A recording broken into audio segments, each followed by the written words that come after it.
பாட்டி, நம்ம கிராமம் ரொம்ப அழகா இருக்கு இல்லையா? ஆமா கண்ணா, இந்த மண்ணு நமக்கு வாழ்க்கை கற்றுக் கொடுக்கும். நான் முயற்சி செய்தாலும் நல்ல மார்க் வரல, என்னால் எதுவும் சரியா செய்ய முடியல போல. என்ன கண்ணா, ஏன் முகம் சோகமாயிருக்கு? நான் எவ்வளவு முயற்சி செய்தாலும் வெற்றி கிடைக்கல பாட்டி. இந்த விதையை மண்ணில் நட்டு தினமும் தண்ணீர் ஊற்று, அதுல என்ன நடக்கும் பாட்டி? காத்திரு, வாழ்க்கை உனக்கு ஒரு பாடம் கற்றுக் கொடுக்கும். சரி பாட்டி, நான் தினமும் இதை பார்த்துக்கிறேன் பாட்டி.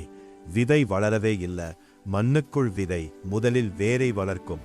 அதை நாம் பார்க்க முடியாது, ஆனால் அது வளர்ந்து கொண்டே இருக்கும் பாட்டி. செடி முளை சுரிச்சு. வாழ்க்கையிலும் இதேதான் கண்ணா. முயற்சி உடனே பலன் தராது, ஆனா பொறுமையா தொடர்ந்தால் வெற்றி இந்த கண்டிப்பா மாதிரி வரும். வீடியோஸ் இனி வேண்டும்னா நான் சப்ஸ்கிரைப் ஒருபோதும் பண்ணுங்க. முயற்சி நிறுத்த மாட்டேன்.